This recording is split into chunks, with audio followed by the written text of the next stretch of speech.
Buenas tardes a todos, todas, todos los que están presentes en esta sesión virtual. Les damos la más cordial bienvenida a esta segunda sesión del seminario que hemos estado diseñando desde el Laboratorio de Estudios Sociales Aplicados y también desde la licenciatura en Estudios Sociales y Gestión Local de la Escuela Nacional de Estudios Superiores de la UNAM Morelia. Y bueno, en esta ocasión nos acompaña una colega muy joven y también muy querida entre nuestra comunidad. Ella nos va a presentar una conferencia titulada Herramientas digitales para la investigación social. Es una conferencia en la cual nos va a presentar un panorama general sobre las posibilidades y los límites de lo digital en la investigación cualitativa y bueno, a partir de los hallazgos que ella obtuvo en su investigación doctoral sobre las sexualidades juveniles y el Internet, pues va a exponer algunas de estas características, ¿no? Sobre la sociabilidad de los entornos digitales y también cómo estas pueden ser una vía para el análisis social. Les recordamos que, bueno, el objetivo de nuestro seminario justo es discutir con especialistas en torno a las herramientas digitales y virtuales que actualmente se han desarrollado para el análisis de lo social, especialmente en el contexto actual en el que nos encontramos, en donde por las restricciones de socialización derivadas de la pandemia del COVID-19, pues nos hemos visto obligados a imaginar, a replantear y a repensar nuevas estrategias metodológicas para llevar a cabo pues nuestras investigaciones. En este caso, bueno, pues para nosotros es un gusto tener a la doctora Erika Pérez Domínguez con nosotros, quien, bueno, su conferencia, ya lo comenté, se titula Herramientas digitales para la investigación social. Y bueno, nuestra invitada es doctora en Ciencias Sociales con especialidad en Sociología por el Colegio de México. Ella es maestra en Filosofía de la Cultura por la Universidad Michoacana de San Nicolás de Hidalgo y es antropóloga social por la Escuela Nacional de Antropología e Historia. Y sus principales líneas de investigación son el género, la sexualidad, temas de juventud, salud y culturas digitales. Actualmente, ella es parte del proyecto Tlatelolco Lab, que es un laboratorio digital para la democracia, que está inserto dentro del Programa Universitario de Estudios sobre Democracia, Justicia y Sociedad de la UNAM. Entonces, pues, Erika, para nosotros es un gusto tenerte aquí. Te voy a dar la palabra. Vamos a dialogar contigo por 50 minutos, escuchando tu presentación aproximadamente. Y les recuerdo a las personas que nos están sintonizando por las redes sociales que pueden hacer sus preguntas, comentarios a través de nuestra página de Facebook Live del laboratorio y al final pues nosotros daremos lectura y comenzaremos con el diálogo fructífero con nuestra invitada. Pues bienvenida Erika y te cedo la palabra. Sí, muchas gracias Mónica, también gracias a Carla, Eunice, a todos en la ENES y bueno, a quienes se conectan por su interés. Y bueno, sí, yo quería hacer solamente alguna precisión cuando me invitaron. Bueno, Carla me comentó que era para estudiantes de la licenciatura de Estudios Sociales y Gestión Local, entonces preparé mucho la presentación pensando desde ahí, ¿no? Como, ¿qué puedo decirles yo? Que he trabajado sobre varios temas que involucran lo digital a quienes están ahora haciendo una investigación que involucra pues trabajo de campo, ¿no?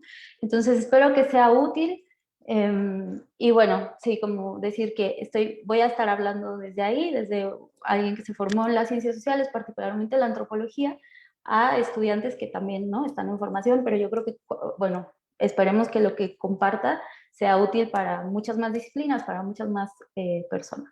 Entonces voy a compartir pantalla, una presentación que preparé. Bueno, supongo que se está viendo ahora. Bueno. Sí se ve, adelante. Sí, permítame. No. Uy, es que no le puedo... Ahí está.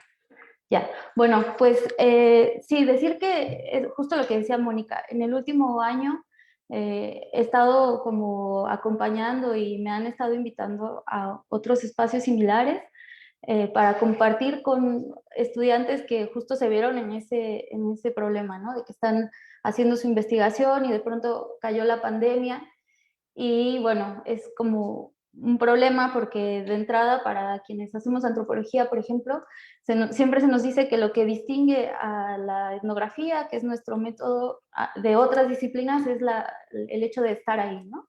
Como que eso es lo que incluso nos da la autoridad frente a lo que decimos, es lo que nos permite construir un conocimiento significativo, es estar ahí, estar en el campo, estar involucradas, involucrados con los actores sociales, ¿no? Sin embargo, pues frente a estas restricciones de salud, frente a esta situación tan extraordinaria, pues surge la pregunta, bueno, ¿dónde? ¿Estar ahí dónde? Porque si la indicación es estar en casa, la indicación es mantenerse lo más alejado de las multitudes, de los espacios concurridos, de pronto pues sí, se plantea esa pregunta de entonces, ¿dónde estar?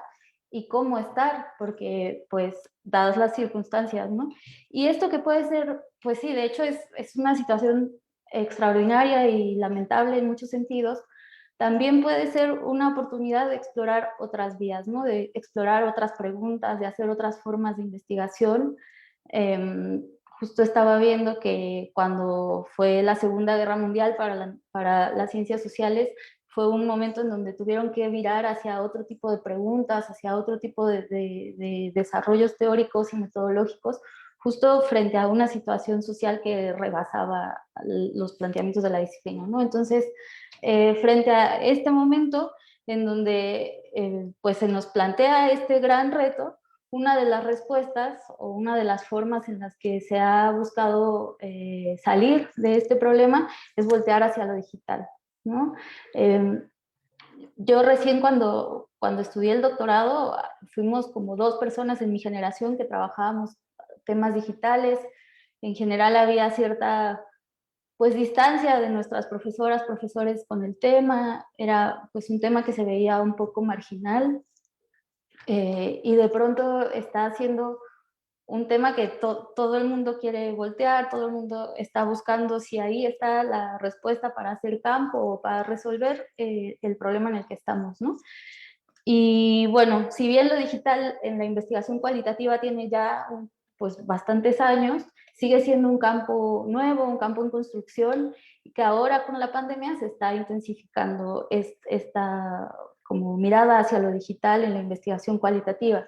Sin embargo, lo que quiero yo plantear acá es ver qué tanto sí o no lo digital es la respuesta. O sea, no es una panacea, no es algo que nos va a resolver a todas nuestras investigaciones.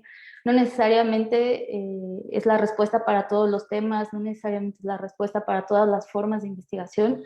Entonces, pero bueno, lo vamos a ir viendo. Ahora quería destacar eso, ¿no? Que en el último año se ha estado volteando hacia lo digital como para ver una vía de resolución de este problema en el que estamos, ¿no? Y bueno, hay una serie de términos que han estado emergiendo a lo largo de los años y que puede parecer muchas veces que se refieren a lo mismo, pero como que se empiezan a poner de moda algunos términos y luego ya caen en desuso y surge otro. Por ejemplo, se empezó a hablar muy al principio de lo virtual, el ciberespacio, la cibercultura, las cibercomunidades, y luego poco a poco eso fue como pues replanteándose y surgieron otros conceptos, otras formas de nombrarlo en realidad. Y, y bueno, ahora estamos frente a un escenario en donde cuando quienes hacemos investigación queremos empezar a explorar lo digital, nos topamos con todo esto, ¿no? O sea, hay etnografía digital, hay etnografía online, etnografía, cibercultura, ciberetnografía, y de pronto puede llegar a ser muy abrumador. Y esto es algo que quería como resaltar mucho en esta charla, que es contarles, ¿no? Como el caso de una estudiante que tuve la oportunidad de leer un trabajo que estaba haciendo en estos últimos años, y bueno, en este último año. Ella estaba trabajando, es una joven estudiante de antropología que hizo una investigación, está haciendo una investigación sobre las formas de sociabilidad de los drag kings, toda esta comunidad. Y bueno, cómo se reunían en los centros nocturnos, cuáles eran sus formas de expresión, de representación, en fin. Y ella hizo un muy buen trabajo de campo, cara a cara, ¿no? Como un trabajo de campo normal, no digital. Y después le cae la pandemia, ¿no? Entonces lo que ella hace es voltear bueno, se cierran los bares, las personas con las que trabaja pues se difuminaron, ella se tiene que o sea, resguardar en su casa, y frente a esta situación empieza a ver cómo va a seguir haciendo su trabajo de campo, ¿no? Y se acerca a lo digital. Y una de las cosas que encuentra es este término de etnografía, y aquí, y bueno, empieza a tener muchas dudas de si lo que está haciendo puede quedar como una etnografía o no, si, por ejemplo, ella ve que las personas con las que trabaja se trasladaron a Facebook, ¿no? Y entonces ahí, por ejemplo, hacían sus presentaciones, hacían transmisiones en vivo de sus shows. Las personas con las que trabajaba se trasladaron hacia lo digital y ella las siguió también y empezó a vincularse con ellas a través de medios digitales. Pero a la hora de hacer su investigación, se pregunta, ¿esto será etnografía digital? ¿Esto será etnografía? Y entonces decide retomar este término, ¿no? Etnografía, para validar su trabajo. Y entonces, este es un caso, ¿no? Pero me ha tocado ver algunos más similares, en donde lo que nos pasa es que nos sentimos inseguras frente a lo que estamos haciendo y necesitamos agarrarnos de un concepto que suene acá pues muy atractivo para poder decir que lo que estamos haciendo está dentro de un campo digital, ¿no? Y a mí esto en particular me genera mucho conflicto porque simplemente este concepto de etnografía surge de la mercadotecnia, lo propone un mercadólogo gringo, y bueno, tiene una serie de planteamientos en torno a lo que es la etnografía, que para mi perspectiva demerita muchísimo el trabajo etnográfico pues, que hacemos los antropólogos, ¿no? Entonces lo que siento en este punto y que quería dejar, pues hacer un poco claro esta posición, es que no necesitamos de estos términos súper rimbombantes que generalmente vienen de otros contextos, de otras disciplinas, para validar un trabajo y una formación que generalmente tenemos si venimos de las disciplinas pues como la antropología en este caso. Entonces, igual, ¿no? Este término de lo on life, que suena súper atractivo, que además es un término que da mucho para pensar, bueno, proviene de un manifiesto, del manifiesto On Life, que es desarrollado también por un filósofo. Entonces, lo que veo es que estamos retomando como conceptos de otras disciplinas para validar un trabajo que de por sí, si estamos formadas en la antropología, podemos hacer muy bien, porque pues para lo que nos forman es para establecer relaciones con las personas y entender la forma en la que las personas se relacionan, la forma en la que significan sus propias relaciones, sus propias prácticas, sus discursos. Entonces, aquí quería hacer un llamado a que frente a esta explosión de conceptos, de nociones, todo esto que está surgiendo con mucha fuerza en estos días, regresemos como a confiar en nuestra formación y en las capacidades que tenemos nosotras como estudiantes, como antropólogas, de investigar y confiar, ¿no? Confiar y no necesitar de una validación de conceptos que a lo mejor no son tan adecuados. Por ejemplo, esto de la etnografía, ¿no? Una de las cosas, como se plantea la etnografía, es que tiene una ventaja sobre la etnografía porque supone, de entrada, dice, consume menos tiempo, ¿no? La etnografía consume menos tiempo porque no te tienes que trasladar a ningún lugar, puedes estar ahí, solamente te conectas y investigas las comunidades digitales que quieres investigar. Además, se plantea como una opción menos intrusiva. ¿Esto qué quiere decir? De hecho, el autor dice que permite a quien investiga desde la etnografía aparecer invisible, o sea, presentarse frente a los sujetos que estudia de manera invisible sin que sin que quien investiga interfiera en la socialización cotidiana de las personas a las que observa. Esto para mí, o sea, y yo creo que para quienes estudian desde estas disciplinas, pues resulta inquietante porque justamente parte de la idea de que las personas que investigamos podemos ser una mirada neutral, ajena a las dinámicas sociales y mirar todo como si fuera un laboratorio, y la mirada neutral y ajena de lo que está pasando del etnógrafo, de la etnógrafa, sin involucrarse. Cuando desde la antropología sabemos que justo el involucramiento, justo estar ahí, justo vincularse, convivir, estar ahí, es lo que nos da pues, nos da el conocimiento significativo de lo que estamos investigando. Entonces, esta propuesta de la etnografía lo que dice es, puedes hacer etnografía sin ni siquiera, sin que noten que estás ahí, ¿no? Y pues es una propuesta que viene completamente de otro campo, ¿no? Eh, bueno, otra cosa que dice como ventaja de la etnografía es que no tienes que transcribir nada porque descargas y ya lo tienes.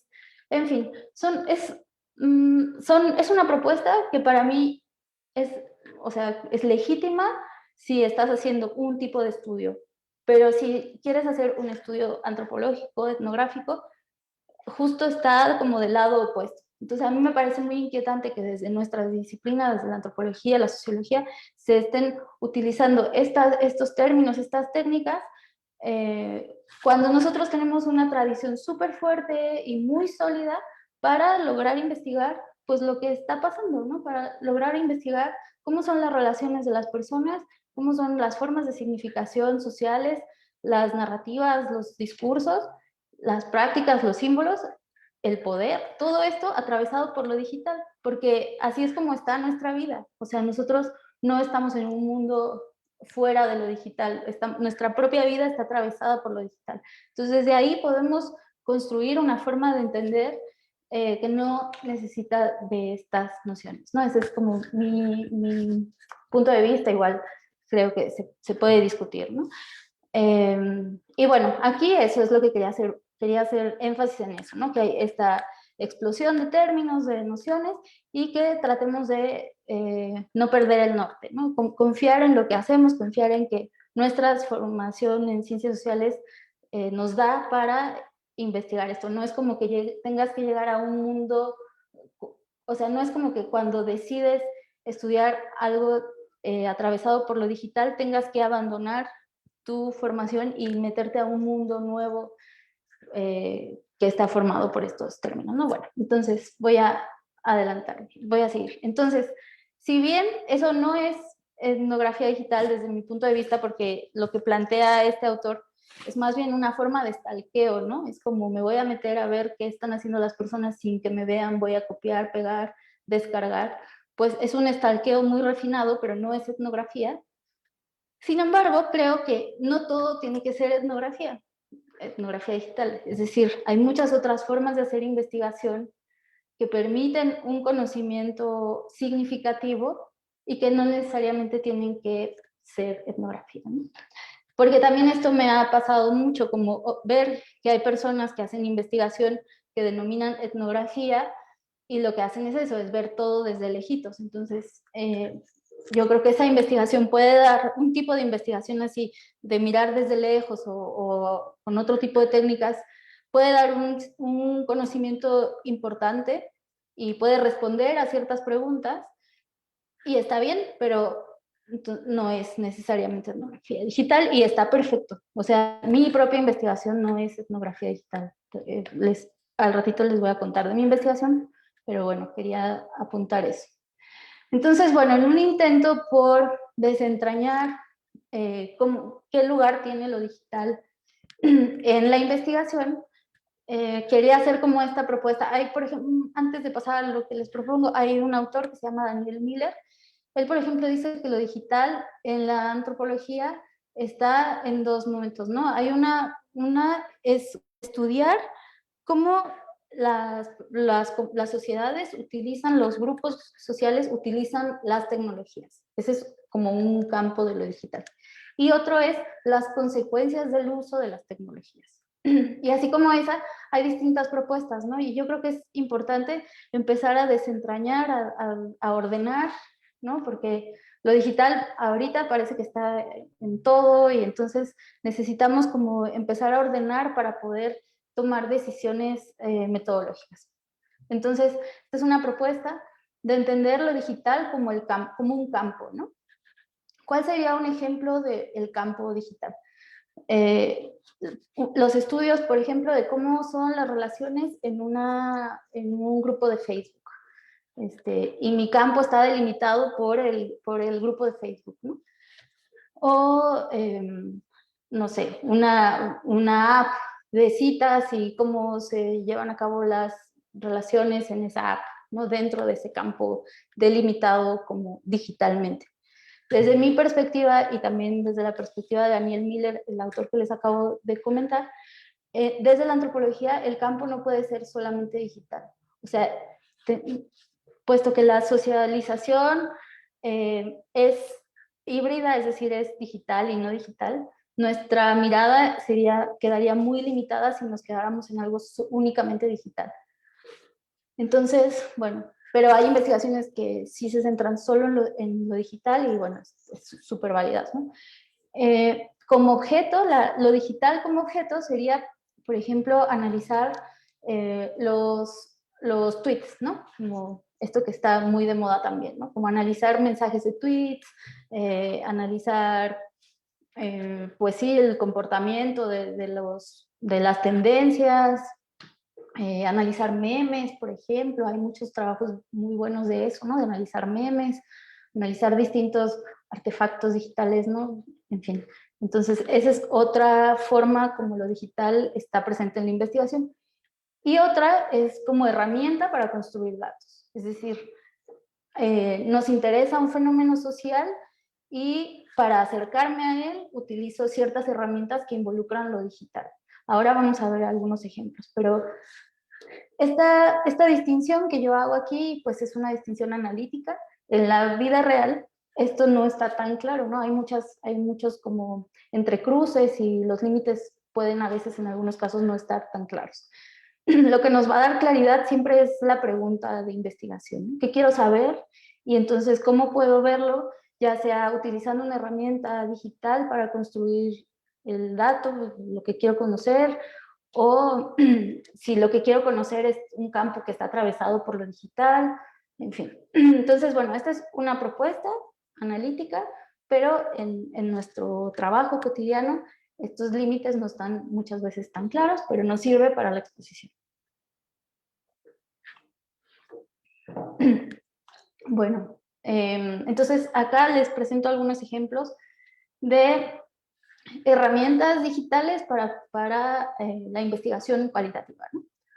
Una es, por ejemplo, las entrevistas online. Esto puede ser entrevistas a través de Zoom, por ejemplo, y bueno, tiene ventajas. Por ejemplo, si estamos ahora en esta situación de la pandemia, podemos contactar a personas y hacer entrevistas a través de Zoom, platicar, grabar y después transcribir. Es más o menos una posibilidad, ¿no? Ahí a lo mejor nos perdemos de ciertas cosas que pasan en la vida cara a cara, como algunos, no sé, la lectura del lenguaje corporal, la entonación, pero realmente, bueno, no sé, estas herramientas de videollamadas dan muchas posibilidades, entonces esa es una opción. Otra que, bueno, todo esto lo he encontrado en distintos documentos, sobre todo manuales, ¿no? De investigación digital. Y entrevistas epistolares es esto de hacer entrevistas, por ejemplo, por mail, y esto tiene la ventaja de que las personas pueden llegar a ser más reflexivas, ¿no? Como si les mandas una serie de preguntas o una pregunta y les pides que te contesten por mail, y pues pueden, es una respuesta no inmediata, sino que pueden ir pensándolo, pueden ir escribiendo y te lo mandan. Y a lo mejor este tipo de entrevista sirve para investigar ciertas cosas que implican la reflexión. No sé, a lo mejor cuando estás investigando algo sobre historia de vida o algo que tenga que ver con la memoria, a lo mejor esta es una herramienta útil porque permite justo ese, como es un tiempo más amplio, más pausado, te permite a las personas, a las personas con las que trabajas reflexionar y escribir sin límites. Entonces, bueno, esa es una opción.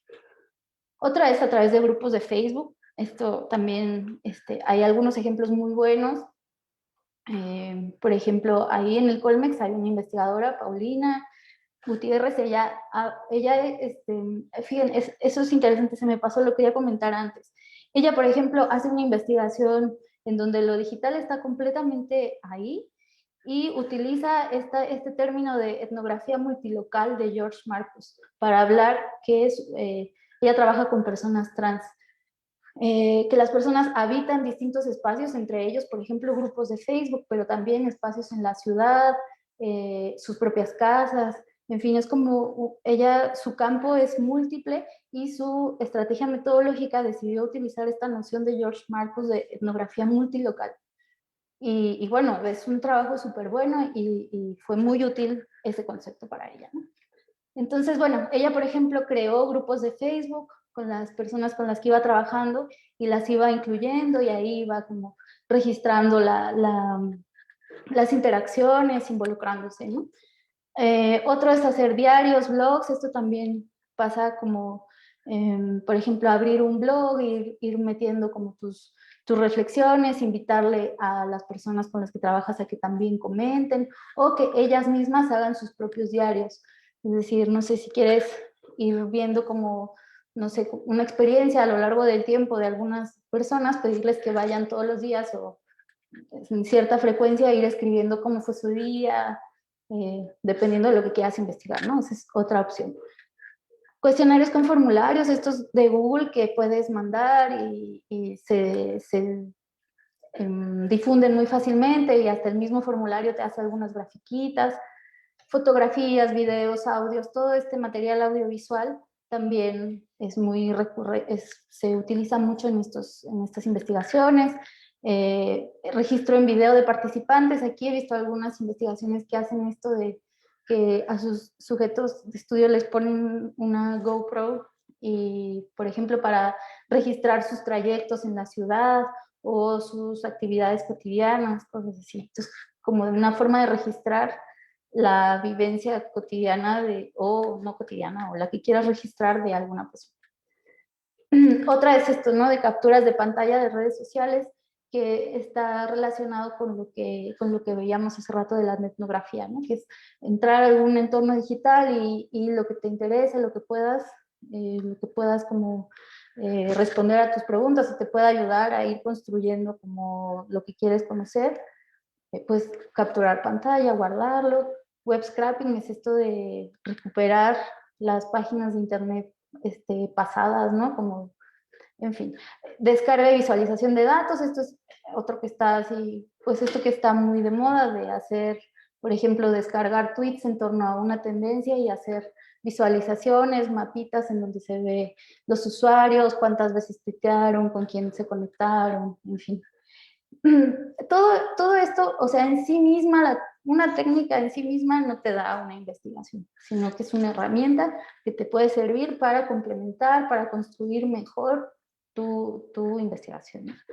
Bueno, por ejemplo, análisis del discurso en plataformas digitales, eso también es otra opción.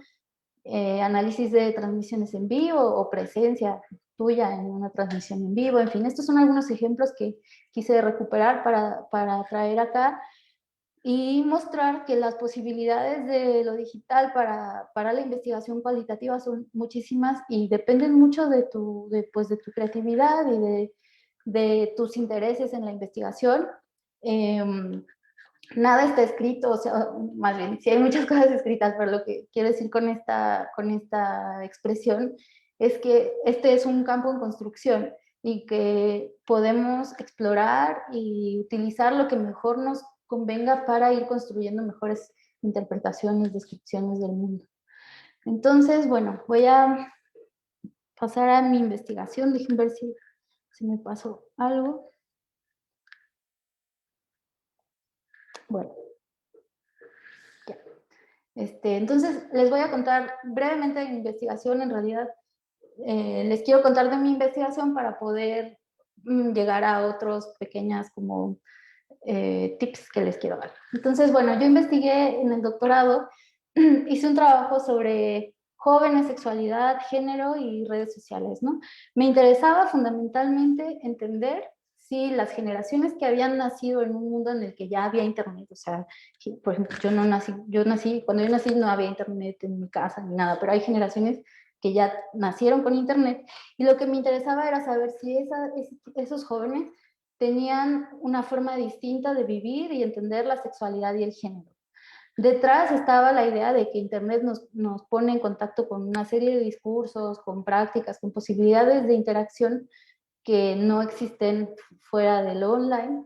Y entonces pensaba, o sea, me inquietaba saber si están viviendo la sexualidad y el género de una forma distinta y si esto está relacionado con las tecnologías digitales.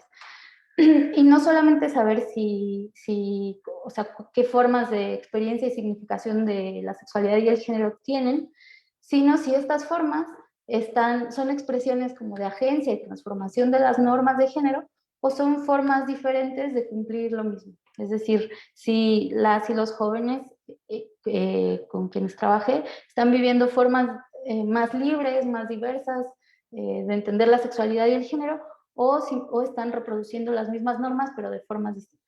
En fin, ese era como mi interés principal. Como se puede ver en este planteamiento, para mí lo digital era más un contexto, es decir, me interesaban las formas de experiencia y significación de cierto tipo, de un grupo de personas, pero en relación con un contexto en el que nacieron, un contexto o sea, que es parte como un contexto social, que es el contexto sociodigital, ¿no? Entonces, bueno, esas fueron mis preguntas. La decisión metodológica que tomé fue hacer grupos de discusión, entrevistas y observaciones y registro online. Grupos de discusión, eh, bueno, voy a tratar de ser breve. Hice una serie de grupos de discusión con jóvenes estudiantes de preparatorias privadas y públicas en Morelia y la Ciudad de México.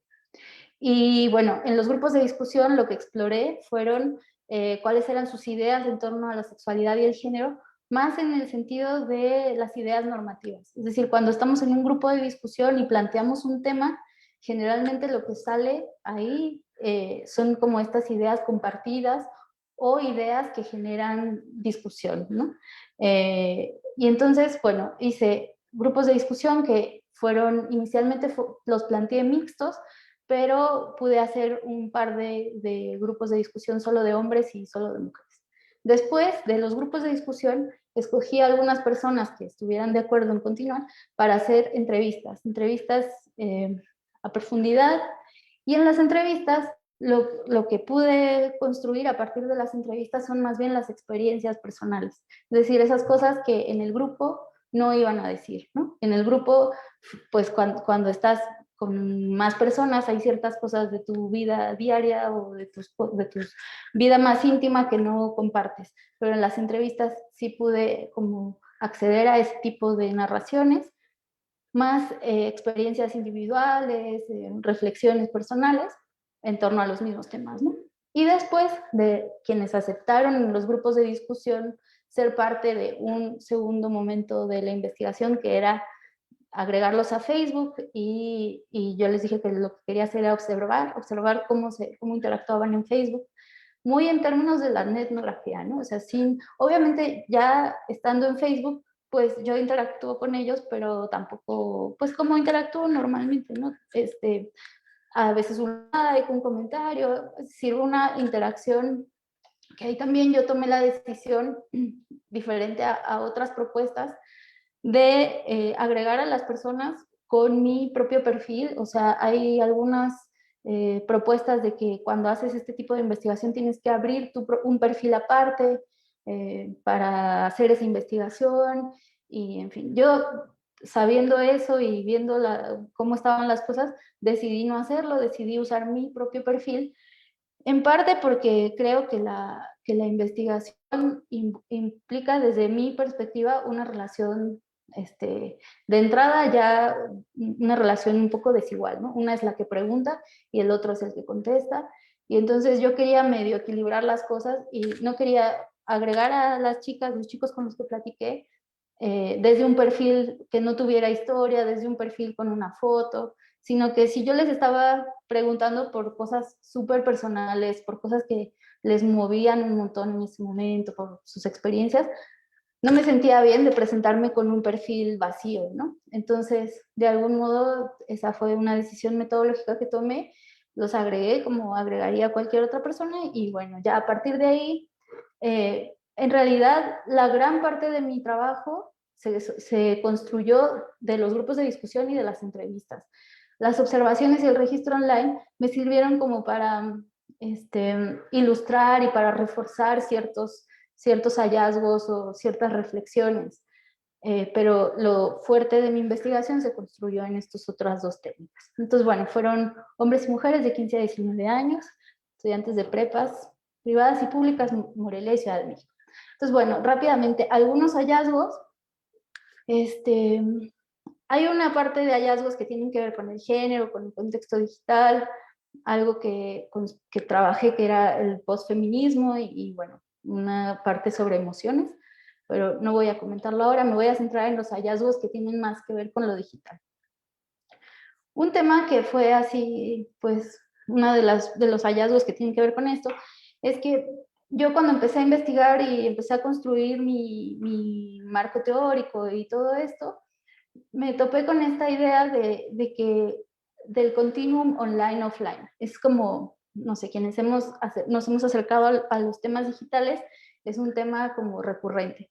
Y es esta idea de que, puesto que nuestra vida está atravesada por lo digital, es decir, mientras yo estoy aquí hablando, aquí tengo el celular y hay alguien que está mandando un mensaje, aunque estemos en la vida offline, y lo online está ahí constantemente, ¿no? Y uno va y viene de los dos entornos.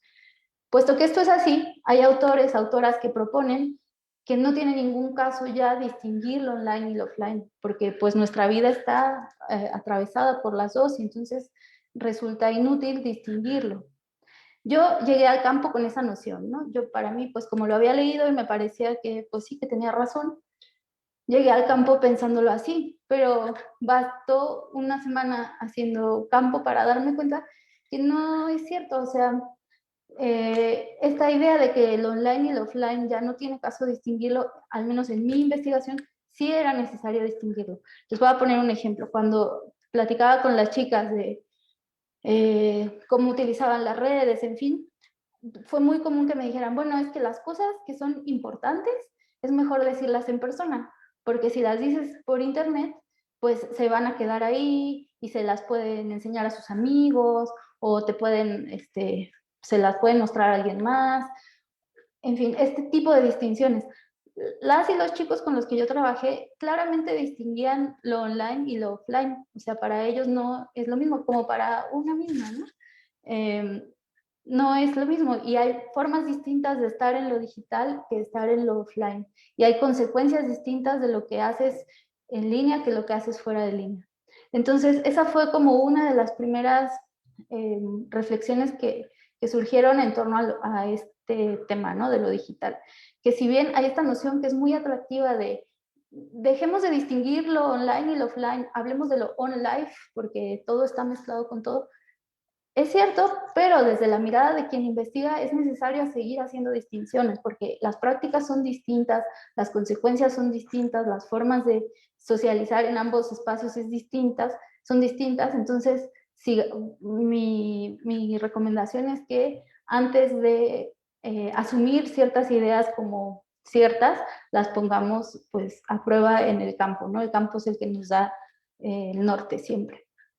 Esa es una, que hay que distinguir lo online y lo offline, y no solamente, sino que también lo online es múltiple. Y no es lo mismo poner algo en Facebook, en donde están los profesores, tu mamá, tu tía, que ponerlo en Snapchat o en TikTok, donde las personas mayores no entendemos mucho cómo funciona. Entonces, no solamente hay que distinguir lo online y lo offline, sino distinguir dentro del mundo online hay distintas plataformas que posibilitan distintas formas de interacción. Entonces, bueno, ese es un hallazgo y un consejo que les quería compartir. Otra es el tema de las contradicciones, las tensiones y las ambigüedades. En mi investigación en particular fue muy importante dar cuenta de esto porque de acuerdo con, pues, con la teoría de género y lo que yo trabajaba, eh, es ahí en las tensiones, las contradicciones y las ambigüedades en donde podemos hablar de que se empiezan a romper las normas. A mí me interesaba mucho dar cuenta de eso, de que tanto las normas de género se están rompiendo o no, o se están flexibilizando. Entonces, dar cuenta de las contradicciones, las tensiones y las ambigüedades es clave para mí. Sin embargo, también en el tema de lo digital, es muy importante. Por ejemplo, algo que me han preguntado muchas veces cuando comparto esto con estudiantes es que, ¿cómo puedes saber qué es la verdad? ¿No? Si alguien, por ejemplo, pone en internet una cosa, pero en la entrevista te dice otra y en el grupo de discusión dice otra, como hay que, ¿no? Y cuál es la verdad, ¿no? Hay como esta búsqueda de cuál es lo que realmente pasa. Por ejemplo, no sé, cuando una persona en el grupo de discusión se dice que es de cierta orientación sexual, pero en la entrevista personal me dice que no, que es de otra, en fin, y en su Facebook vemos otra cosa. Ahí más que pensar cuál será la verdad, dónde estará diciendo la verdad y dónde estará diciendo la mentira, más bien es pensar qué nos está diciendo esa contradicción, o sea, qué nos está diciendo eso de las normas de género, qué nos está diciendo eso de las diferentes plataformas, porque en Facebook actúa de este modo, pero en Instagram sí sube una foto así, en fin, creo que tratemos, esto es como una inquietud que me ha tocado ver frecuentemente, ¿no? Como cuando hay investigación en plataformas digitales. ¿Cómo saber dónde sí son reales, ¿no? ¿Dónde está la verdad? Porque pues uno puede fingir en las redes. En lugar de plantear la pregunta en esos términos, hay que tratar como de llevarla a un nivel mayor y decir, bueno, ¿qué me está diciendo esa contradicción, esa ambigüedad de lo que quiero saber, ¿no? De las normas, de las formas de sociabilidad, de las mismas plataformas, en fin, eso es otro. Bueno, después, sí, bueno, esto que puse acá de la reproducción y la transformación tiene que ver más con mi investigación. Yo pues no encontré grandes transformaciones de las relaciones de género, de la forma de entender la sexualidad en las experiencias de las y los jóvenes, sino pequeñas rupturas, pequeñas negociaciones, flexibilizaciones. Y eso también es pues relevante, ¿no? Como pensar que cuando vamos a campo y queremos investigar algo, tenemos que tener la mirada muy fina y no esperar así las respuestas súper evidentes, sino que dar cuenta también de esos pequeños matices y formas más sutiles de cambio social. Bueno, esto ya como me estoy ya acercando al tiempo, estos son solamente también sobre mi investigación. Bueno, que lo que encontré es que si bien Internet y las tecnologías digitales posibilitan formas de expresión y vivencia de la sexualidad y el género más diversas, menos reguladas por los adultos, y hay un acceso a múltiples discursos y referentes para las y los jóvenes, que por ejemplo en el caso de las y los jóvenes no heterosexuales, Internet representa un espacio que, a diferencia de otras generaciones que vivían su sexualidad de un modo solitario y lleno de ansiedad, las nuevas generaciones encuentran en Internet una posibilidad de ver que no están solos, que no hay nada raro ni malo en sí mismos, y bueno, es una forma de vivir su sexualidad menos ansiosa, con menos sentimientos de soledad. Bueno, eso es una de las cosas que encontré, pero al mismo tiempo Internet posibilita que se multipliquen los espacios, los tiempos de interacción entre pares, es decir, ya no es solamente que te encuentras en la escuela y luego te vas a tu casa y ya, pues allá ya no ves a tus amigos, sino como estás todo el tiempo conectado, todo el tiempo estás susceptible de ser eh, observado, validado o invalidado. Hay más posibilidades de control, de acoso entre pares, ¿no? Y bueno, en los temas que a mí me interesaba, que era la regulación de la sexualidad y el género, encuentro que se multiplican los espacios en donde ocurre eso, ¿no? En donde ocurre la sanción de cuando se falla una norma de género. Finalmente, bueno, decir esto, ¿no? Que lo digital en la investigación cualitativa es un campo amplio, diverso y en construcción, que si bien hay muchas cosas que ya están escritas, tenemos todavía muchas oportunidades de entrarle y de proponer y de encontrar formas de construir mejores investigaciones utilizando lo digital. Es un terreno fértil para crear, proponer, innovar, pero también es muy importante reconocer la potencia que ya tienen la metodología de las ciencias sociales, de la antropología, aquí, como estoy hablando, en la investigación empírica. Es decir, hay muchas propuestas que son muy innovadoras y que pueden ser como muy atractivas, de hacer, no sé, investigaciones con un performance, con hacer un programa de radio, un podcast, involucrar como este tipo de cosas. Y es muy atractivo, es muy valioso, pero también recordar que tenemos tiempos, o sea, muchas veces nosotros, o sea, estamos en América Latina, en México, si tenemos suerte tenemos una beca para hacer nuestra investigación y la beca tiene un límite. Y luego a veces estas propuestas que llegan desde el norte, que suenan padrísimas, pues implican dinero, implican tiempo y necesitamos pues ponerle un límite a nuestra investigación, plantear una pregunta, ir a campo, investigar y responderla y mostrar que estamos capacitados para hacer investigación y bueno.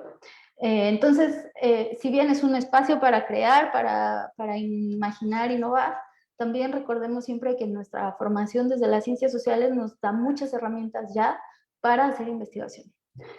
Y bueno, este punto de situar la mirada en nuestro contexto me parece clave porque también cuando empezamos a investigar, a ver qué se ha hecho desde lo digital, cada vez hay, por supuesto, más investigación en América Latina y en otros contextos, pero generalmente son textos que vienen del primer mundo, ¿no? Y entonces de pronto vemos investigaciones que a lo mejor se tratan de como una etnografía sobre los autos que se manejan solos o, en fin, cosas así que pues no son relevantes para nuestro contexto, que no son preguntas que nos interesen plantear en nuestro contexto y a veces por estar mirando mucho hacia afuera se nos olvida mirar lo importante que tiene nuestro contexto, qué es lo que las cosas que hay que responder, las cosas que nuestro campo nos está mostrando, ¿no? Y bueno, esta es otra, de lo significativo se construye en el vínculo. Cuando hacía esta crítica a la etnografía que les decía, es una etnografía desde lejos, ¿no? Es como una investigación sin que te vean, un estalqueo refinado. Eso no te da una información, un conocimiento significativo. Significativo en el sentido, como dice Rosana Guber, que lo que construyas en campo te dé cuenta de un haz de relaciones mayor. Es decir, que lo que estás encontrando en campo, lo que estás construyendo en campo, te dé cuenta de un campo de relaciones mayor, de significaciones mayor. ¿Eso cómo se construye? Eso no se construye stalkeando, se construye en el vínculo, involucrándote. Y si bien la forma en la que hemos aprendido a involucrarnos es cara a cara, no es la única. Llevamos todo este año pues involucrándonos con nuestras personas queridas, quizá a la distancia, con audio, con videollamadas, con muchas otras formas, o saliendo al parque y caminar, cada quien con su cubrebocas, platicar. En fin, hay muchas formas en las que hemos logrado sostener nuestros vínculos en este último año que podemos replicar para el trabajo de campo y recordar que lo significativo de la investigación se construye en el involucramiento y en la relación, no en la distancia y en la mirada neutral y ajena e invisible. Desde la antropología, como les decía, yo estoy hablando desde ahí y bueno, hay otras disciplinas que sí pueden construir conocimientos así sin involucrarse. Y bueno, esto, ¿no? De lo que nos orienta también es la pregunta, porque también esto he visto mucho y con lo digital pasa, que empiezas a investigar algo y se te empieza a desbordar, desbordar, desbordar, y es necesario poner pues como límites, saber que si bien empiezan a salir otras cosas, si tienes muy clara tu pregunta, eso te va a servir de orientación. Sin embargo, también, claro, como dice Clarice Lispector, perderse también es camino. Y cuando nos permitimos perdernos un poquito, a lo mejor podemos encontrar cosas que no esperábamos ver y que son significativas para la investigación. En fin, hay que encontrar como ese equilibrio entre la pregunta que nos orienta y una como relajamiento también. Y bueno, también ya para cerrar, recordar siempre que investigar en las condiciones en las que estamos es un gran reto, no solo metodológico, sino personal. De por sí, hacer investigación desde la antropología, hacer una investigación antropológica representa una sensación de extrañamiento, hay muchas crisis personales, muchas... cuando uno va a campo, pues esto, ¿no? Que a veces parece que lo romantizamos las antropólogas, los antropólogos, pero ir a campo es muy fuerte y es un reto personal muy grande. Y si a eso le sumamos a hacer esto en condiciones como las que estamos, en donde tenemos noticias de muertes y enfermedad y donde está todo siendo tan duro, pues hay que reconocerlo y tratarnos con cuidado, con cariño y no exigir algo que claramente estamos en una situación súper extraordinaria. Y bueno, hasta ahí es lo que preparé. Podemos pasar a las preguntas. Voy a dejar de compartir. Erika, muchísimas gracias de verdad por tu presentación súper interesante y muy estimulante para seguir reflexionando sobre esto. Me parece que pues pusiste en la mesa puntos centrales, ¿no? Uno tiene que ver con justo pues no desechar todo lo que hemos aprendido y hemos construido, ¿no? En nuestras experiencias metodológicas previas. Creo que este llamado también que haces a crear, a innovar, pero también a complejizar, ¿no? Tanto el trabajo de campo offline como el online es fundamental, ¿no? Te agradecemos de verdad muchísimo que nos hayas puesto ejemplos muy concretos también a través de tu investigación, ¿no? Y sobre todo, pues aun cuando estamos haciendo trabajo de campo en espacios virtuales, las implicaciones éticas son fundamentales. Creo que eso también lo dejaste entrever en tu conferencia. Y bueno, finalmente también entender que no estamos en un contexto normal, ¿no? En un contexto de pandemia donde todos nos hemos visto afectados, afectadas de alguna manera. También esto implica pensar en otros ritmos, implica pensar en dar, ¿no? Cabida a otras preocupaciones, ¿no?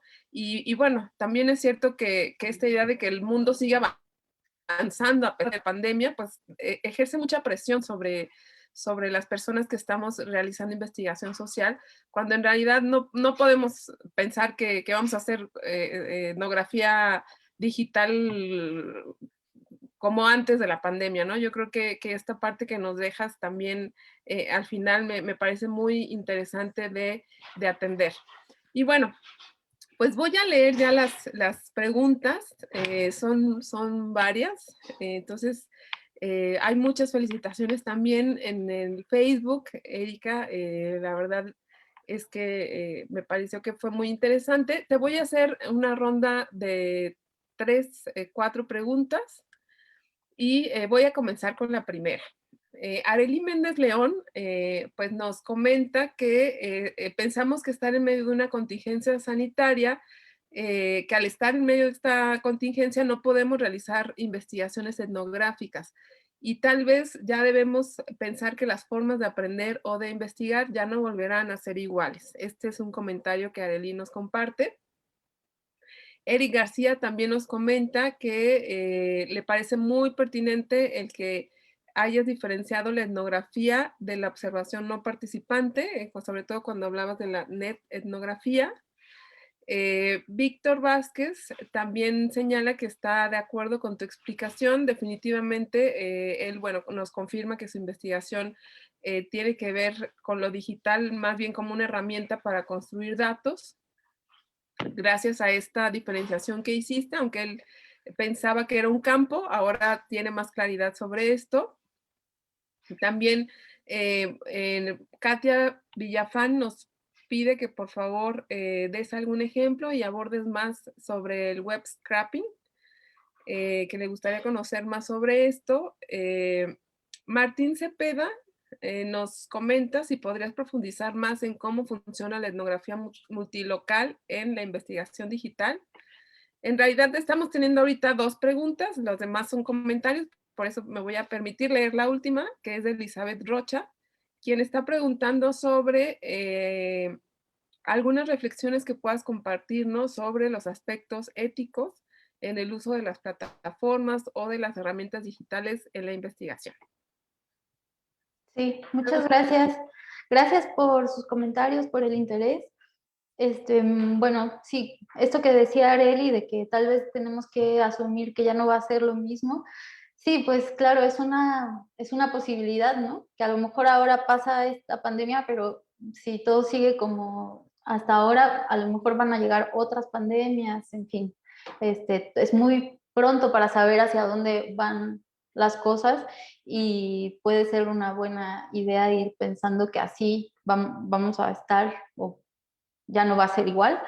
Igual ahora que decías esto, yo pensaba que nuestras investigaciones, las investigaciones de quienes están ahora titulando, o los jóvenes estudiantes de ahora, va a ser una generación de antropólogos de la pandemia, ¿no? Y la forma en la que ustedes van a hacer investigación ahora va a ser distinta de como nosotras hicimos antes, y seguramente van a encontrar otras cosas que nosotras no vimos, ¿no? Y es súper valioso. Entonces, yo creo que eso la historia lo va a mostrar, pero no tendríamos que tener mucha angustia porque claramente estamos en una situación súper extraordinaria y se va a entender que nuestras investigaciones están en contexto y el contexto que les está tocando a ustedes ahora es este, ¿no?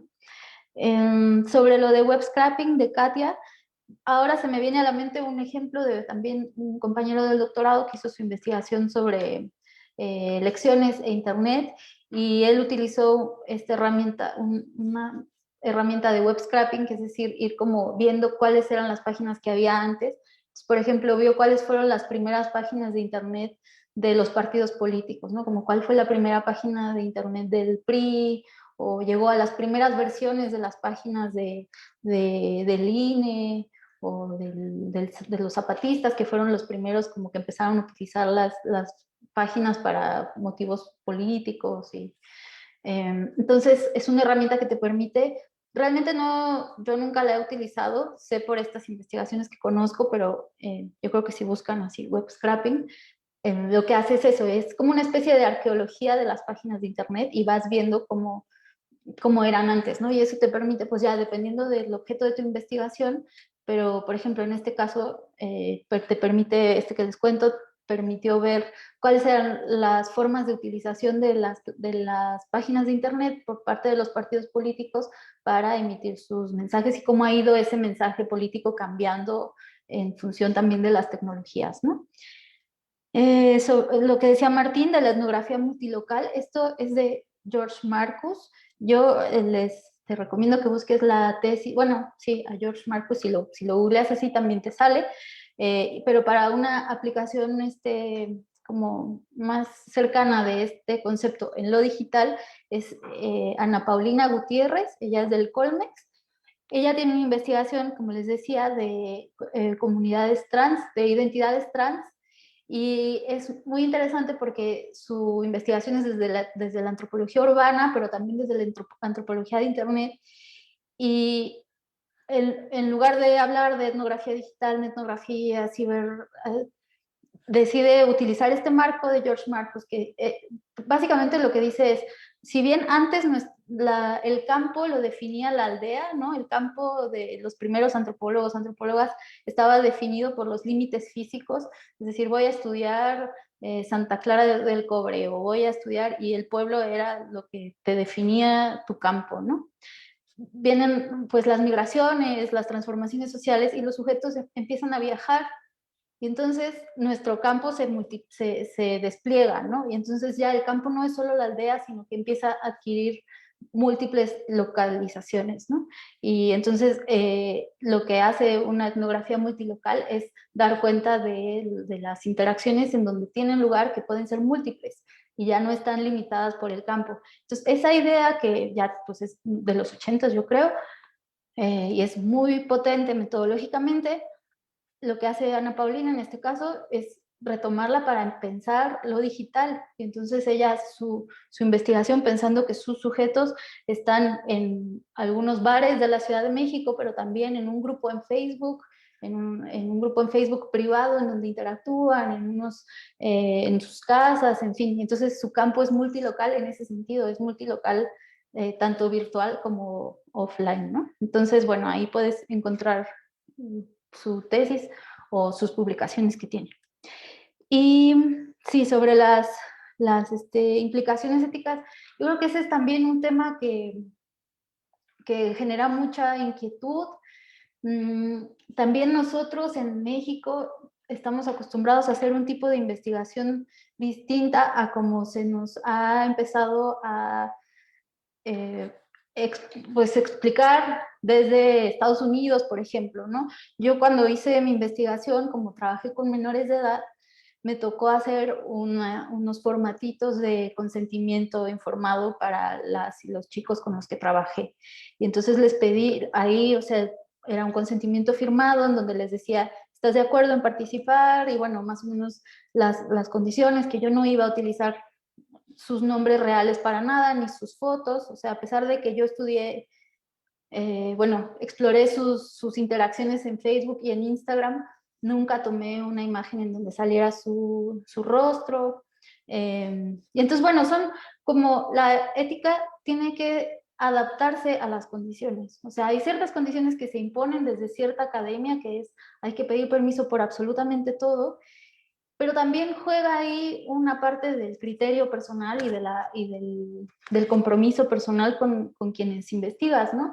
Y ahí creo que se relaciona también esto de si logras establecer un vínculo de confianza, el famoso rapport de la antropología que ahora suena como algo lejanísimo, pero si logras establecer un vínculo de confianza, pues tú sabes hasta dónde vas a utilizar o no y con qué fines también, ¿no? Que eso también es como un tema para la antropología, que siempre nos cuestionamos qué tanto lo que hacemos sirve para yo titularme y no hay un tipo de retribución hacia las personas con las que trabajé, las personas que abrieron su corazón, su tiempo, su casa, ¿no?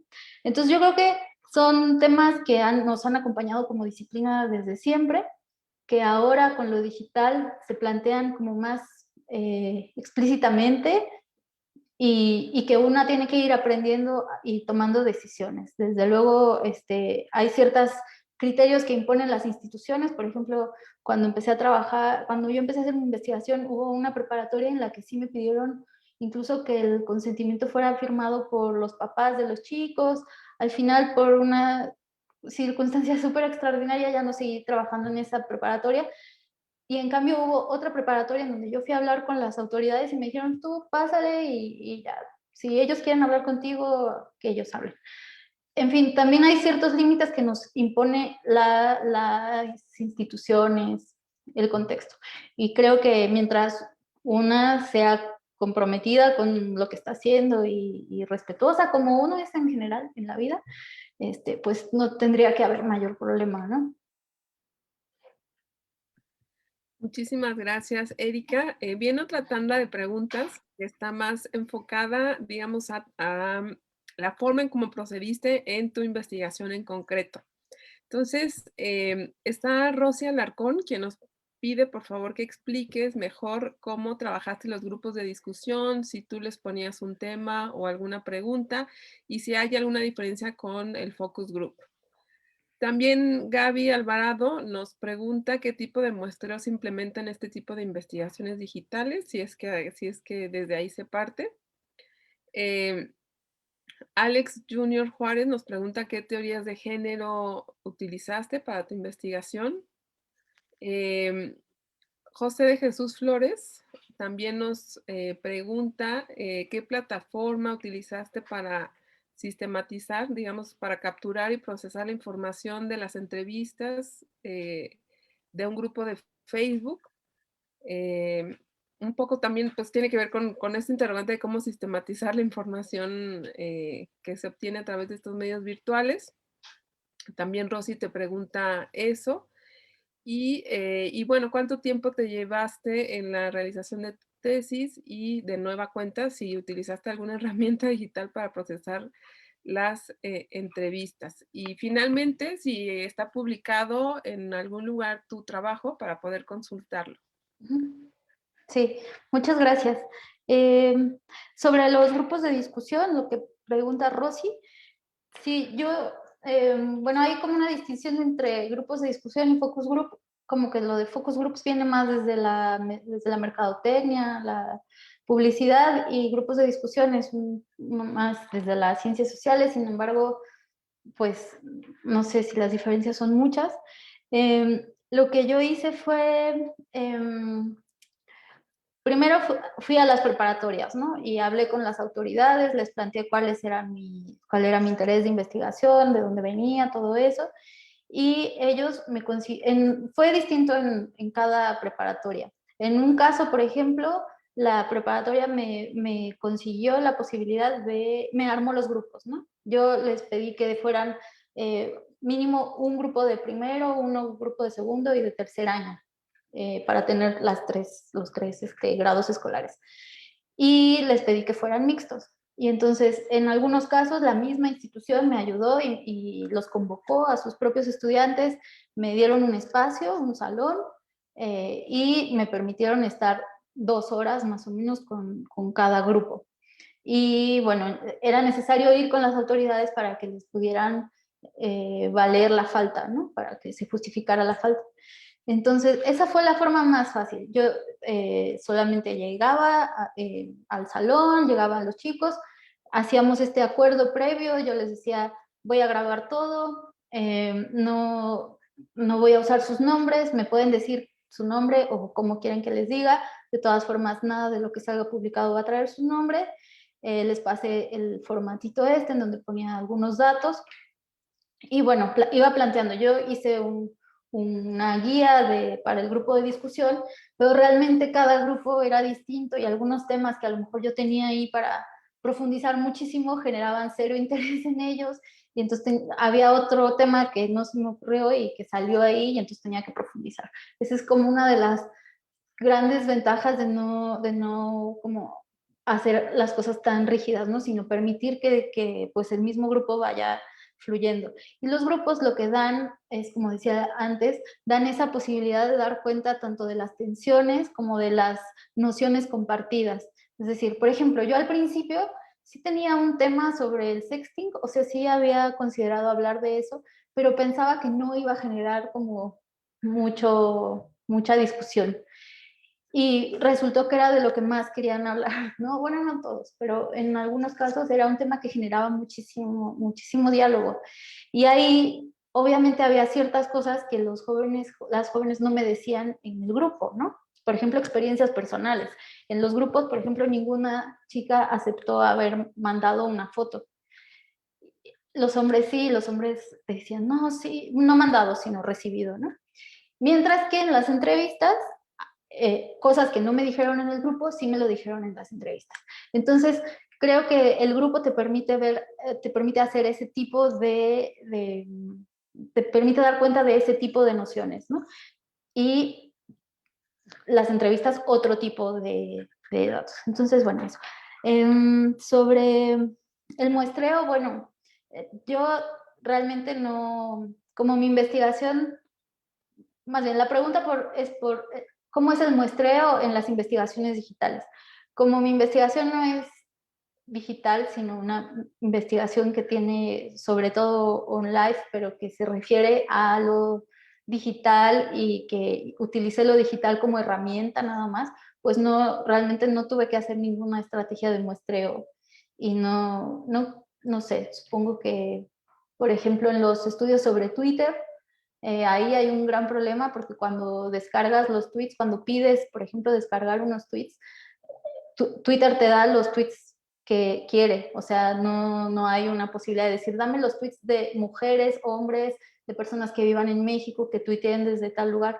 No, te da como aleatorio y, en fin. Pero no, desde mi investigación, no, lo del muestreo no fue un tema.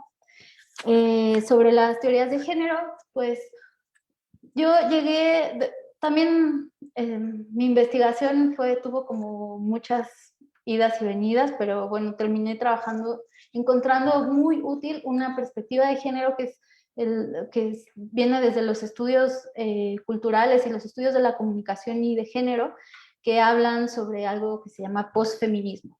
Y es una visión crítica al feminismo desde una perspectiva neoliberal. Es decir, todo este feminismo que ha sido retomado por las los discursos mediáticos y el feminismo que se puso de moda, estas autoras que yo retomé son muy críticas a eso y plantean una serie de cosas que nombran postfeminismo. Y esta es la teoría que me sirvió, pero la encontré casi hasta el final de la investigación. Bueno, y después José de Jesús, bueno, sobre lo de sistematizar, yo hice todo a la antigüita, grabé todo con mi celular, luego los audios los pasé, transcribí en Word y luego hice una especie de tabla, sí, de tablas, por ejemplo, temáticas, ¿no? Como, por ejemplo, para los grupos de discusión. Hice una tabla con los grupos de discusión, los temas y algunas observaciones o fragmentitos de entrevista que me servían para dar cuenta de ciertas cosas. Y luego fui categorizando. Todo, pues muy, no, es que yo pues lo hice muy a la de antes, ¿sí? Con colores y sí fue más trabajo, pero en ese momento no manejaba. Ahora tampoco manejo muy bien las herramientas que hay para sistematizar la información. Lo hice así a mano. ¿Cuánto tiempo? Yo ahí también quería comentar algo, que la investigación, a veces nosotros contamos cómo hacemos nuestra investigación o las investigaciones ya publicadas o los manuales de investigación y parece como si todo funcionara. Planteas la pregunta, haces tu marco teórico, haces tu estrategia metodológica, vas a campo, sistematizas la información, redactas y ya. Eso generalmente nunca pasa, o bueno, por las investigaciones que yo conozco, la investigación no es así, tiene un ritmo muy distinto que además está atravesado por nuestras propias condiciones de vida, por las condiciones de vida de las personas con las que trabajamos y la investigación tiene como su propio ritmo y muchas veces no sigue ese ritmo lineal. En mi caso, por ejemplo, yo pasé todo el primer año y medio del doctorado investigando otro tema por circunstancias de la vida y del mismo doctorado, cambié de tema a este que ahora investigué.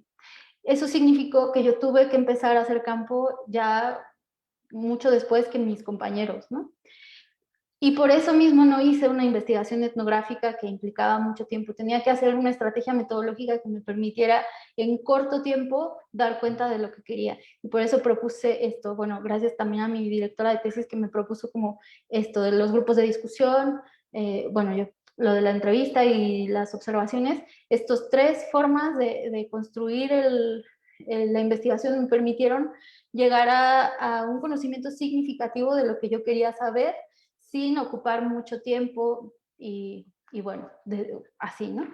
Y entonces, pues, no sé, el doctorado duró 4 años, yo me titulé como un año después, más o menos eso es el tiempo. Y sobre la publicación, sí tengo un artículo sobre sexting, que está en la revista Comunicación y Sociedad, que es una lectura feminista sobre el sexting, así se llama Entre el placer y el peligro, una lectura feminista del sexting juvenil. Y está mi tesis disponible en el repositorio del Colegio de México. Ahí está para verla y descargarla y a lo mejor eso les sirve como para ver la metodología y ver como esas otras cosas que en el artículo no están tan explicadas.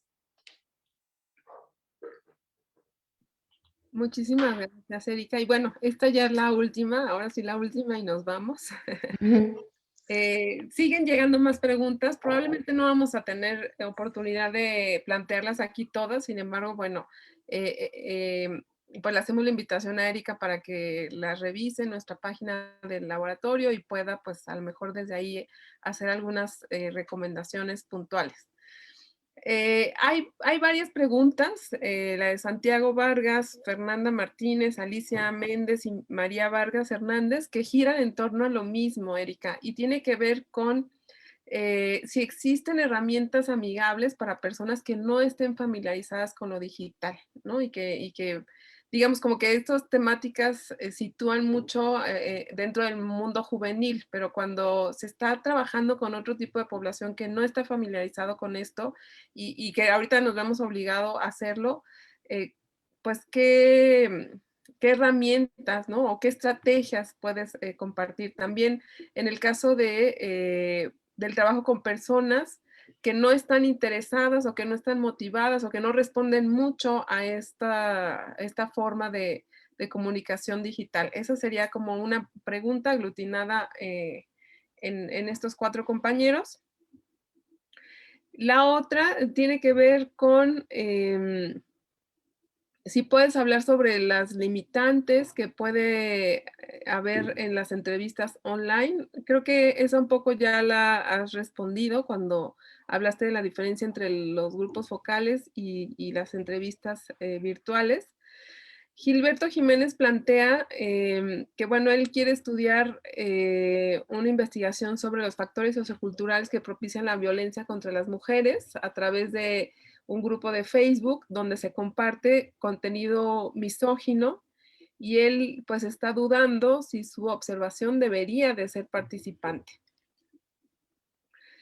Y bueno, en este sentido también hay otra pregunta que hace otra compañera que menciona que ella está haciendo una investigación sobre violencias de género y participan mujeres de territorios diversos en Colombia y obvio tuvieron que migrar a la investigación a través del grupo de WhatsApp y algo que les inquieta y que ahora buscan recoger es cómo investigar a través de estos grupos cuando se trata de temas tan difíciles como la violencia, ¿no? Que de por sí es difícil abordarlo frente a frente, ahora en estos entornos virtuales. Si tienes alguna recomendación en este sentido. Y pues finalmente, si tienes alguna recomendación también para hacer etnografía digital con niños. Y bueno, si puedes repetir, por último, el trabajo de la colega que está trabajando con Drag Queen, por favor. Sí, muchas gracias. Pues sí, sobre la primera inquietud que venía de 4 personas, sobre qué plataformas podrían ser amables para las personas que no utilizan redes o que, sí, que no son jóvenes urbanos con redes. Sí, definitivamente yo creo que este es un caso de que lo digital no es la respuesta para todas las investigaciones. O sea, yo creo que también es necesario reconocer los límites porque simplemente, o sea, hay gente que no tiene celular o que no tiene redes. O si yo estoy haciendo una investigación en una comunidad alejadísima en donde no tienen las condiciones ni siquiera quizá de vida más digna, pedirles, a ver, los voy a agregar al grupo de Facebook o así, pues resulta súper fuera de lugar y creo que ahí es donde pues lo digital no da para eso, ¿no? Y es muy importante reconocer muy pronto los límites para pues no perder tiempo y buscar otras opciones. Yo creo que, bueno, no sé bien cuáles son las condiciones de las personas que preguntan, pero por ejemplo, si estamos frente a un grupo de personas que no utilizan redes o que les cuesta trabajo o que no tienen interés, si de por sí es difícil que cuando vas a un lugar alguien quiera platicar contigo, que tome de su tiempo para contestar tu entrevista, pues más así, ¿no? Cuando les estás pidiendo que utilicen una tecnología que no están acostumbrados. Entonces yo creo que ahí tenemos que echar mano de otras estrategias no digitales. Les comentaba al principio, cuando pensamos cómo hemos sostenido nuestros vínculos a lo largo de este año, una opción ha sido, bueno, en mi caso, por ejemplo, encontrarme con alguna amiga, algún amigo en un espacio abierto, con todas las medidas, caminar, estar en un parque.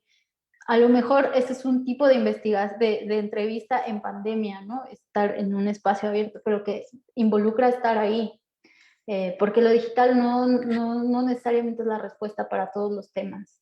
Y creo que es eso, importante reconocerlo pronto para no perder mucho tiempo y tampoco generar incomodidad en las personas con las que trabajamos de pedirles que bajen una aplicación o que no, creo que no se puede, ¿no? En muchos casos.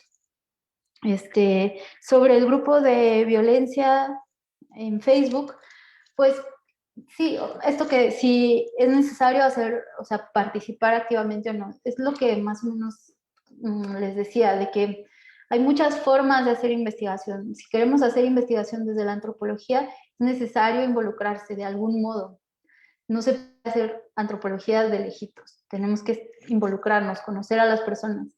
Entonces, a lo mejor, bueno, si eres antropólogo, te interesa algún tipo de investigación desde esa perspectiva, a lo mejor no tienes que tú publicar, sino contactar aparte a algún participante del grupo, al administrador del grupo, pedirle si le puedes hacer una entrevista, platicar, en fin, buscar la forma de conocer a las personas, porque lo que nos interesa es, bueno, depende, ¿no? ¿Qué es lo que te interesa? Si lo quieres analizar, por ejemplo, son los memes misóginos que comparten, a lo mejor no tienes que hacer eso y es una investigación más tipo estudios culturales en donde lo que analizas son los memes y las imágenes.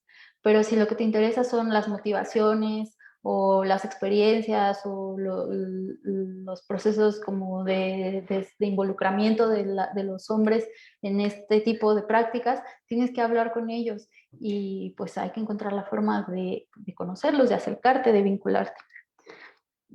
Sobre lo de la violencia, las violencias de género y el grupo de WhatsApp, sí, desde luego es también eso, ¿no? Una es, lo digital es muy difícil para personas que no tienen las condiciones de tener una aplicación en su celular, pero también hay muchos temas que son difíciles de abordar con lo digital, o sea, también hay que ver los límites de lo digital en los temas.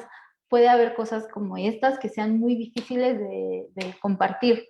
Y a lo mejor hay que buscar otras formas. Ahora recordaba, pero no tengo muy claro, vi una investigación también de mujeres sobrevivientes de ataques con ácido, ataques violentos de hombres hacia ellas con ácido, y hicieron como un grupo artístico, pero no me acuerdo qué es lo que hacían, no sé si bailaban, si escribían, si... Entonces como que lo que decía la investigadora era que a través del arte habían logrado como dar salida a esas experiencias que eran muy difíciles de verbalizar de otro modo. Entonces a lo mejor esa es una opción.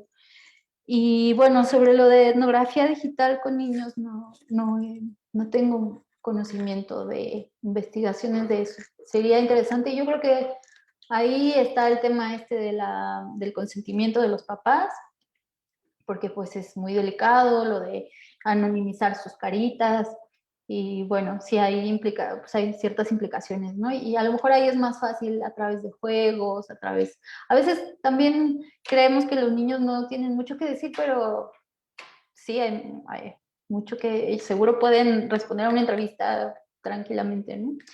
Y de los drags, es una investigación que está todavía en curso de la UNAM y solo me acuerdo del nombre de la chava, pero no me acuerdo de su apellido, se llama Deora. Pero si me escriben, puedo compartirles, ponerlos en contacto. Perfecto, pues siguen llegando las felicitaciones. Erika, pues te las compartimos a nombre no solo de todos los que nos están escuchando y están interactuando con nosotros en las redes sociales, sino también agradecerte muchísimo a nombre del Laboratorio de Estudios Sociales Aplicados, a nombre de la Licenciatura en Estudios Sociales y Gestión Local, ¿no? De la Escuela Nacional de Estudios Superiores. De verdad, ha sido un intercambio muy, muy interesante y muy pertinente. Para estos tiempos. Una prueba de ello pues es pues ya la interacción que tuvimos muy sentida y muy activa con todos los que nos están escuchando. Entonces, bueno, pues no me queda nada más que agradecerte. Ojalá puedas compartirnos tu correo. Ahorita al final lo vamos a compartir en el chat de nuestra página para que las personas que estén interesados puedan contactarte. Y pues esperemos tenerte en otra ocasión con más experiencias que puedas compartirnos. Y recordarles también a todas las personas que nos están oyendo que viene una tercera emisión de este seminario sobre las herramientas virtuales para la investigación social. Esta sesión está programada para el 17 de marzo, es decir, en unas 3 semanas. Manténganse atentos de nuestra página, ahí vamos a compartir el cartel en su momento con información de la conferencia y del próximo ponente. Y bueno, pues nos despedimos. Muchísimas gracias, Erika. Gracias, Un abrazo Mónica, muy gracias a fuerte. todas, todos. Un abrazo. Hasta luego. Gracias.